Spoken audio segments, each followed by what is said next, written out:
Assalamualaikum warahmatullahi wabarakatuh. Di sini kami dari kelompok 1 ingin mempresentasikan hasil diskusi kami mengenai obat-obat sistem saraf pusat.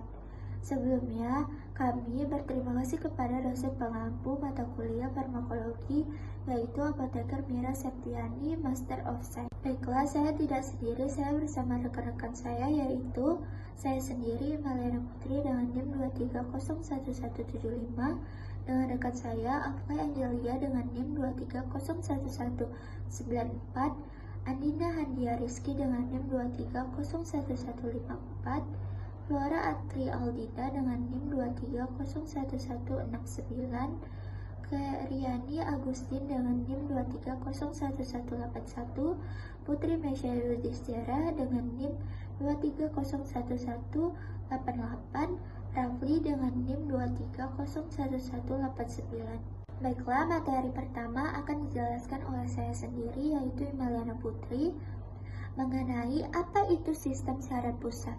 Nah, sistem saraf pusat itu adalah salah satu sistem yang sangat penting dalam tubuh manusia, yaitu mengendalikan berbagai fungsi di tubuh.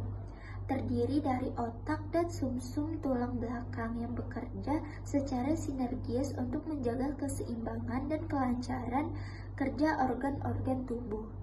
Nah, fungsi utama sistem saraf pusat ini adalah mengatur dan mengendalikan berbagai fungsi tubuh manusia, seperti mengatur pernapasan, mengatur detak jantung, pencernaan, serta mengendalikan gerak tubuh dan koordinasi. Selain itu, sistem saraf pusat ini juga berperan dalam mengatur emosi, persepsi, dan memori. Tanpa adanya sistem saraf pusat yang berfungsi dengan baik, manusia tidak akan dapat menjalani kehidupan secara normal. Selanjutnya, peran sistem saraf pusat dalam menjaga kesehatan dan kehidupan manusia sangatlah penting. Gangguan atau kerusakan pada sistem ini dapat menyebabkan berbagai masalah kesehatan seperti gangguan penglihatan, gangguan pendengaran, kelumpuhan, bahkan kematian. Nah, untuk menjaga kesehatan sistem saraf pusat, ada beberapa hal yang perlu diperhatikan, yaitu menjaga pola makan yang sehat, menghindari stres yang berlebihan, dan melakukan aktivitas fisik. Konsumsi makanan yang kaya nutrisi seperti sayuran, buah-buahan, ikan yang berlemak dapat membantu menjaga kesehatan otak. Selain itu, menghindari stres berlebihan dan melakukan aktivitas fisik secara teratur juga dapat menjaga kesehatan dan keseimbangan kelancaran kerja sistem saraf pusat. Ada beberapa obat yang bekerja pada sistem saraf pusat, diantaranya obat anestesi umum dan anestesi lokal, anxiotilik, anxiety, obat antidepresan dan stimulan, hipnotik sedatif, dan obat antipsikotik. Saya akan menjelaskan tentang anestesi umum dan anestesi lokal. Sebelum masuk secara spesifik, apa itu obat anestesi umum dan obat anestesi lokal? Apa sih itu sebenarnya obat anestesi? Anestesi adalah tindakan medis yang diberikan supaya Anda tidak merasakan sakit selama prosedur operasi. Tindakan medis ini bekerja untuk menghambat penghantaran sinyal rasa sakit ke otak. Nah, bagi orang awam, pembiusan dianggap sebagai salah satu prosedur untuk menghilangkan kesadaran. Padahal tidak semua obat anestesi itu dapat menyebabkan kehilangan kesadaran. Nah, obat anestesi dibagi menjadi dua, yaitu obat anestesi umum dan obat anestesi lokal. Yang pertama ada anestesi lokal. Bius lokal atau lokal anestesia akan menyebabkan mati rasa pada sebagian bagian tubuh yang diberikan anestesi lokal tersebut.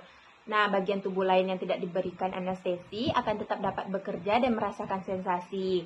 Pada umumnya hanya dibutuhkan waktu beberapa menit untuk bagian tubuh yang diberikan obat anestesi tersebut dapat mati rasa.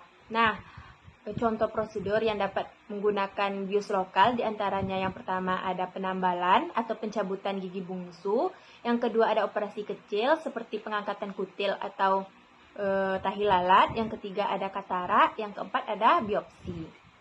Yang berikutnya ada anestesi umum. Anestesi umum atau yang disebut juga dengan general anesthesia juga kerap disebut sebagai bius total. Tindakan inilah yang membuat Anda tidak sadar sepenuhnya. Bius total diberikan untuk membuat pasien tertidur. Dengan begitu, Anda tidak akan menyadari adanya operasi dan tidak bergerak saat tindakan dilakukan. Nah, tindakan ini biasanya diberikan pada jenis pembedahan yang memakan waktu lama atau sangat menyakitkan, seperti bedah jantung, operasi otak, dan transplantasi organ. Nah, yang berikutnya ada penggolongan obat anestesi, contoh obat, indikasi, dan efek samping. Golongan yang pertama ada golongan bupivacain, yaitu contoh obatnya seperti Buvanes, Decain spinal, Indefus spinal, Marcain, Regivel, dan lain-lainnya. Nah, indikasi penyakit yang dapat menggunakan anestesi golongan ini, yang pertama ada untuk anestesi spinal, untuk operasi abdomen, urologi, DNA tungkai bawah, dan anestesi pada operasi, misalnya blok epidural. Yang kemudian ada analgesik untuk nyeri pasca operasi atau nyeri pada saat melahirkan. Nah, dosis yang dibutuhkan untuk obat anestesi jenis ini yaitu pada orang dewasa sekitar 400 mg sebagai dosis tunggal, diberikan kurang dari waktu 24 jam. Nah, efek samping dari obat anestesi ini yang pertama ada hipotensi, bradikardi, sakit kepala pasca anestesi spinal. Nah, yang berikutnya ada mengantuk, parestesia, kejang, depresi pernafasan atau henti nafas. Kemudian ada reaksi alergi, misalnya lesi pada kulit, dan reaksi anafilaktoid. Nah, golongan obat anestesi yang kedua ada golongan ketamin.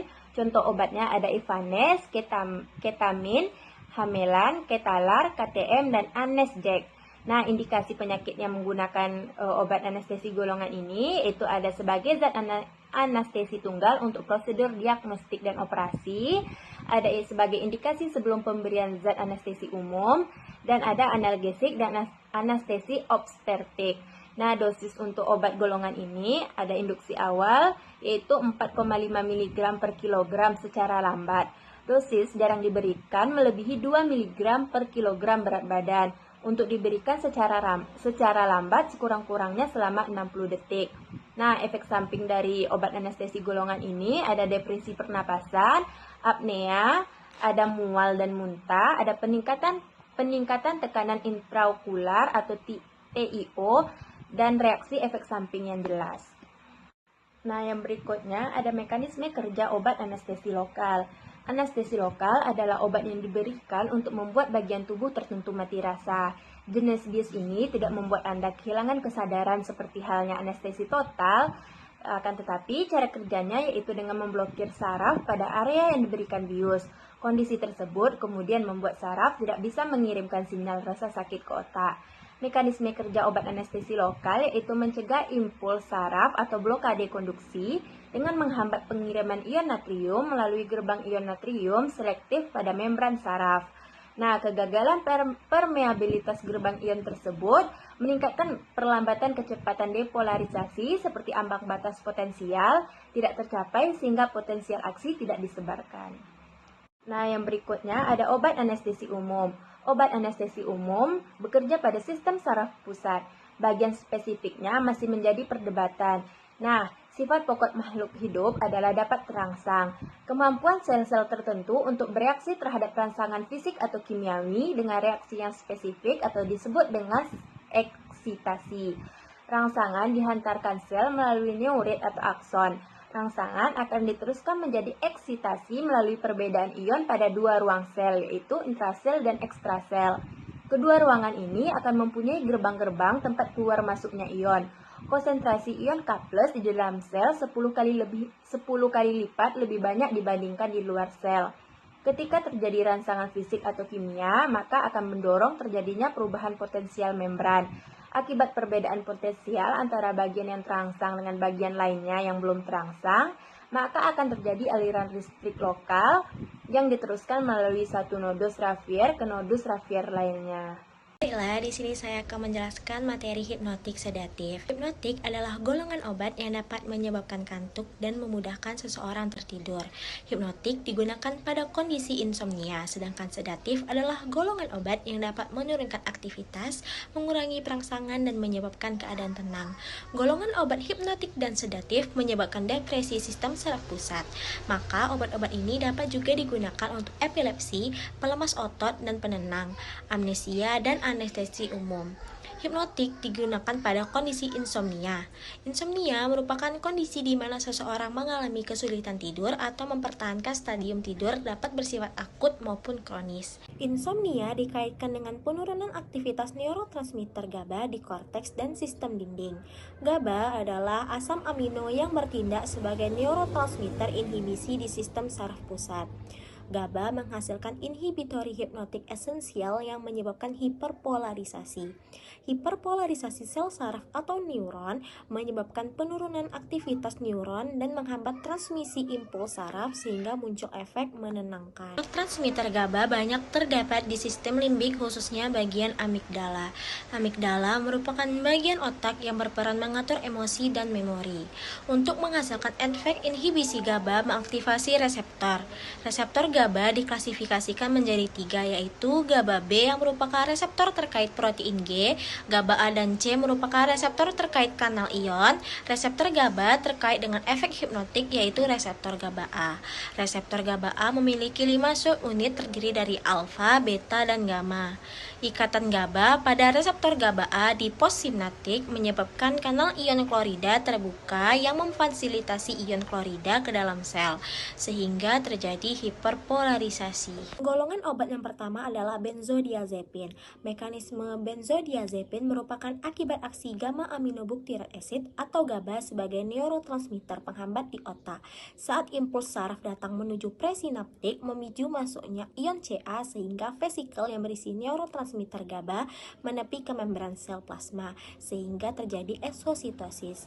Pada saat benzodiazepin dan GABA menempel bersamaan pada reseptornya masing-masing, memicu perubahan konformasi dari kanal ion Cl sehingga pembukaan kanal ion Cl semakin besar dan menyebabkan semakin banyak pula ion Cl yang masuk.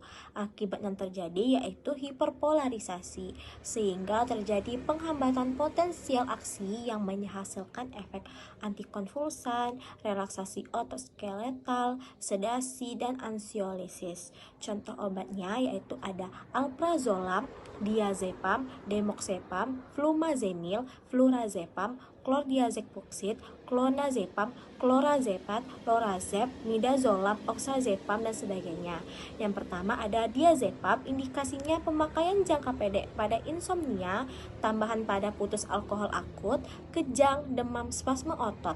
Efek sampingnya ada mengantuk, kelemahan otot, ataksia, RX paradoksial dalam agresi, gangguan mental, amnesia, ketergantungan depresi pernapasan. Yang kedua adalah lorazepam. Indikasinya digunakan untuk gangguan kecemasan. Efek sampingnya mengantuk, pusing, susah tidur, otot lemah, hilang keseimbangan, mudah lelah, amnesia, mual, muntah, perubahan nafsu makan, mudah marah, dan ruam pada kulit.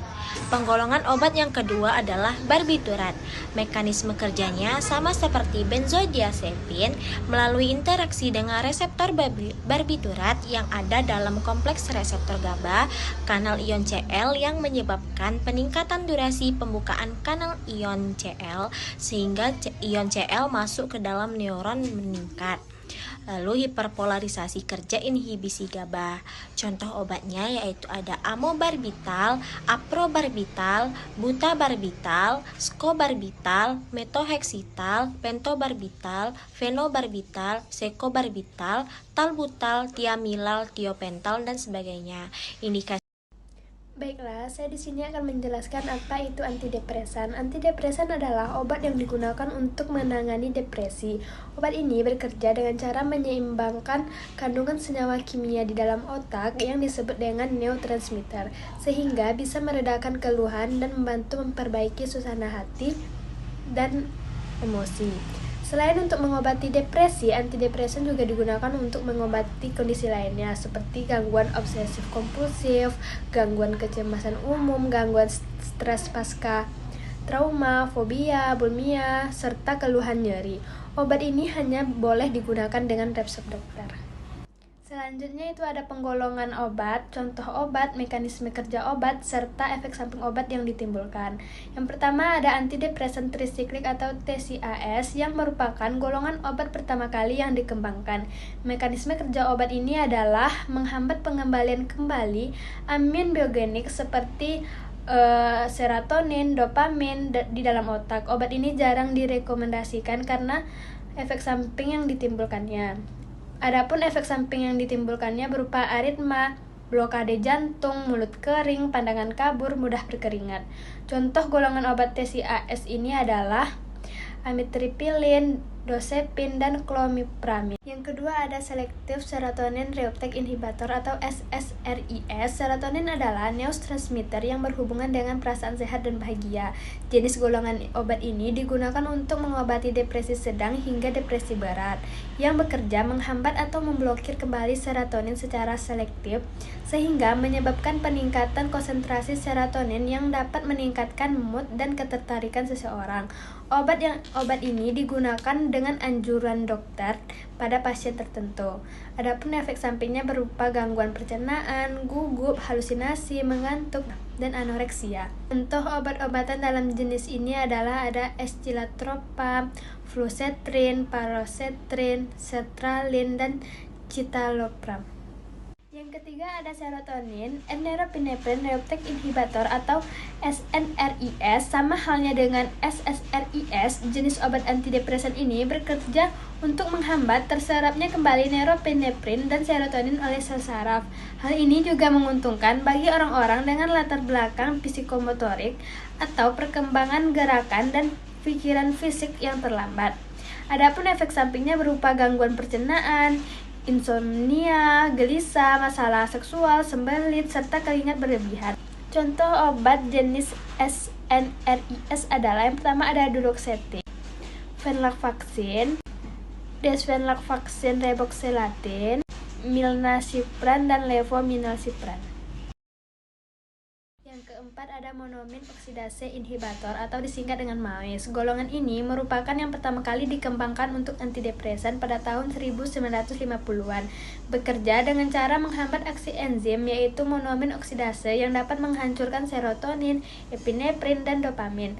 Adapun efek sampingnya berupa pening, perubahan tekanan darah, penglihatan kabur, kenaikan berat badan, dan lainnya.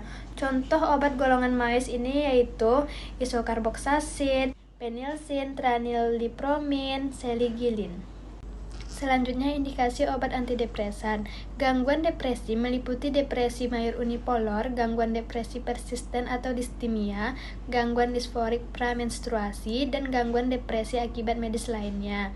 Gangguan depresi mayor atau MDD merupakan salah satu penyakit mental yang paling melumpuhkan dan memiliki morbiditas dan mortalitas yang signifikan. Prevalensi MDD seumur hidup berkisar antara 2 hingga 21% di seluruh dunia.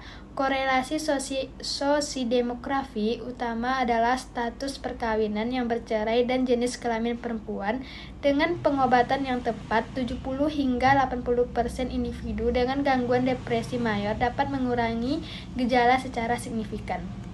Selanjutnya stimulan yang akan dijelaskan oleh Rapli. Nah, selanjutnya itu ada stimulan.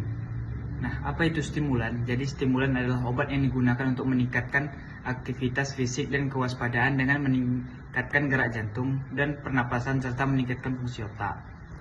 Nah, dengan bekerjanya pada sistem saraf pusat, stimulan bisa merangsang tubuh baik secara mental maupun fisik. Untuk contohnya adalah adrafinil, kokain, modafinil, pemolin, dan selegialin. Nah, ini dilarang karena dapat merangsang pikiran atau tubuh sehingga meningkatkan kinerja pada otak. Oke, selanjutnya itu ada penggolongan obat dan mekanisme kerja obat. Yang pertama itu ada kafein. Kafein memiliki mekanisme unik seperti stimulan karena bekerja sebagai penghambat pada reseptor adenosin.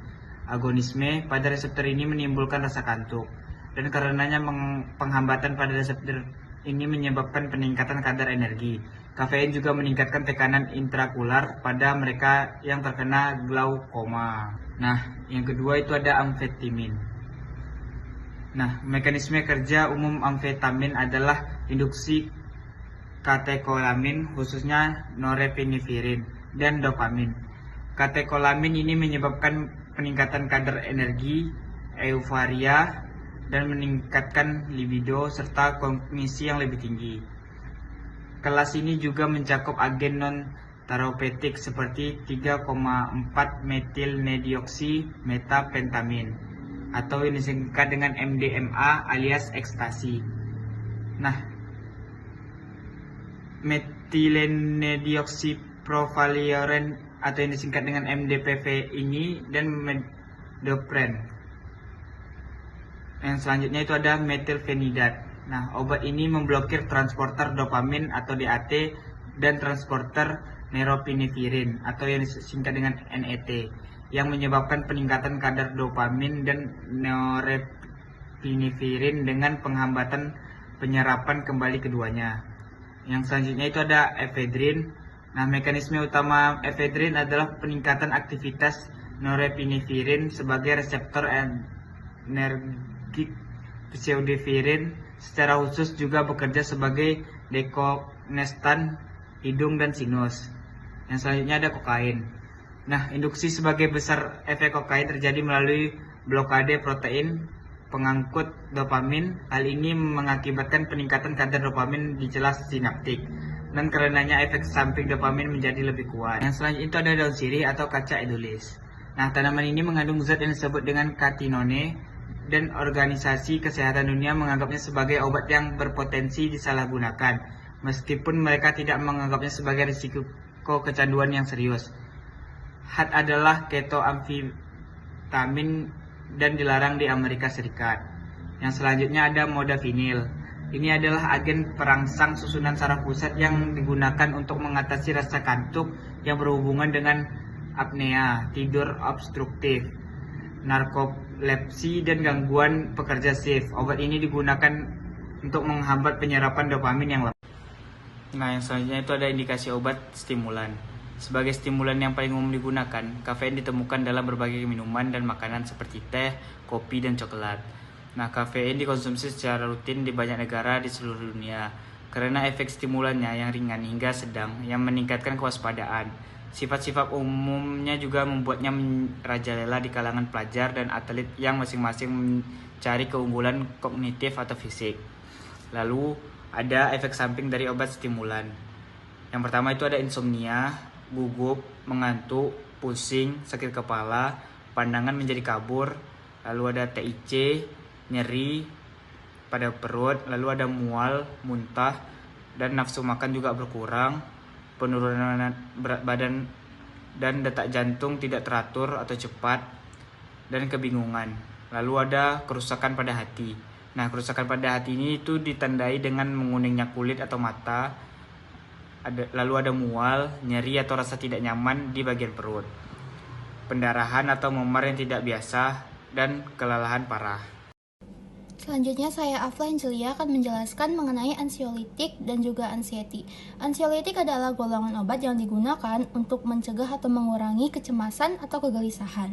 Sedangkan anxiety adalah pengalaman emosional yang ditandai dengan adanya gairah atau berpikiran akan terjadinya suatu hal buruk ke depannya. Mekanisme ansiolitik secara umum yaitu obat ansiolitik ini bekerja dengan meningkatkan aktivitas zat kimia penghambat di otak yang disebut dengan GABA. GABA berfungsi seperti rem alami di otak yang membantu menenangkan aktivitas saraf yang berlebihan. Golongan obat ansiolitik yaitu adalah obat anti kecemasan atau anti kegelisahan. Obat ini digunakan juga untuk mengatasi berbagai macam kecemasan psikologis dan juga fisik terkaitnya. Penggolongan obat ansiolitik yang pertama ada benzodiazepin yang bekerja dengan cara meningkatkan aktivitas GABA yang merupakan neurotransmitter yang berfungsi untuk mengurangi aktivitas sel berlebih pada otak. Penggolongan obat benzodiazepin ini ada lorazepam, diazepam, dan sebagainya. Selanjutnya adalah cara kerja dari benzodiazepin, yaitu peningkatan GABA ke reseptor pada membran sel akan membuka saluran klorida, meningkatkan efek konduksi klorida, dan aliran non-klorida yang masuk menyebabkan hiperpolarisasi lemah dan menurunkan potensi postsinaptik dari ambang letup dan meniadakan pembentukan kerja potensial. Indikasi obatnya yaitu mengubah banyak kondisi, beberapa di antaranya mungkin terjadi secara bersamaan. Lalu yang efek sampingnya menurunkan ansietas, bersifat sedatif dan hipnotik. Selanjutnya ada antihistamin. Antihistamin ini memblokir aksi histamin, suatu zat kimia yang dilepaskan tubuh sebagai respon terhadap alergen. Golongan obatnya yaitu generasi pertama ada Benadryl dan generasi kedua ada cetirizine. Cara kerja dari histamin ini, antihistamin bekerja dengan cara memblokir reseptor histamin pada sel-sel tubuh. Hal ini mencegah histamin berikatan dengan reseptor lainnya dan memicu reaksi alergi.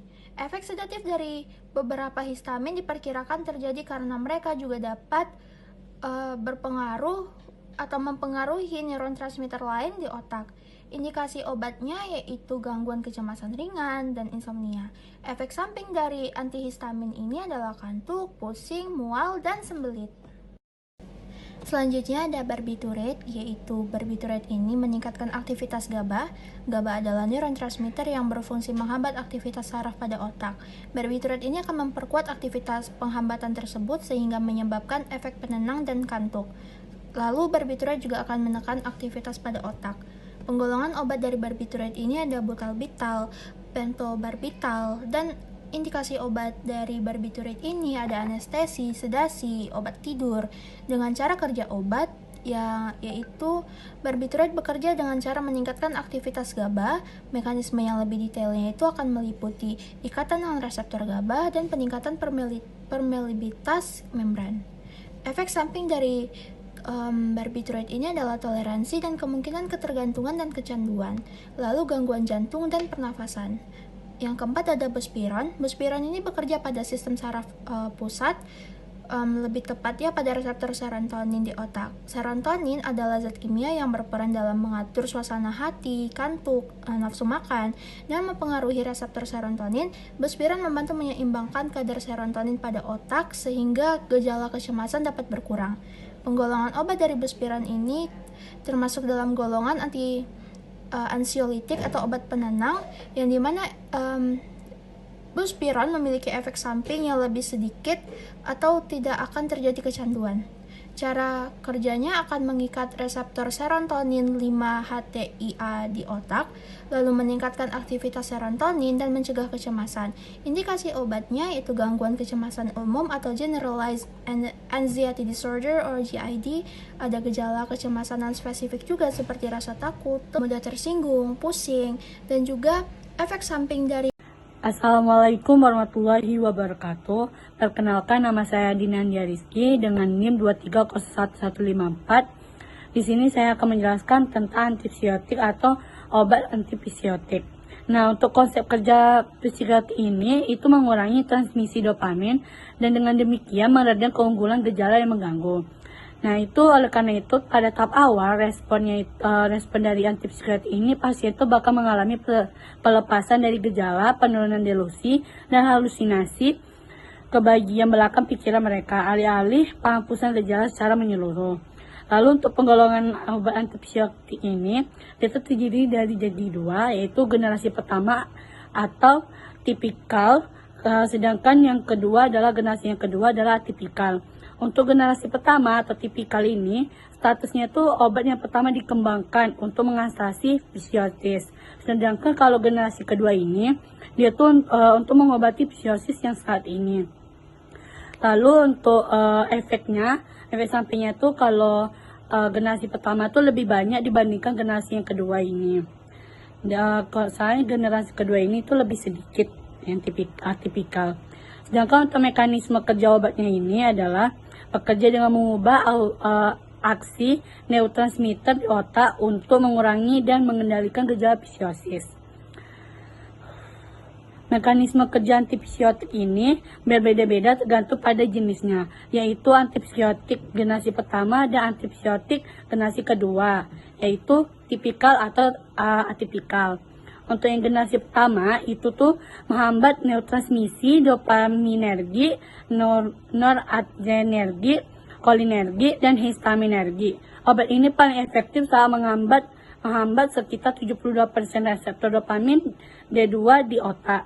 Sedangkan antipsiotik yang generasi kedua atau atipikal itu menenangkan dopamin dan sistem lain di otak serta dikenal sebagai antagonis serotonin dopamin. Obat ini bekerja dengan mempengaruhi beberapa neurotransmitter di otak secara sekaligus.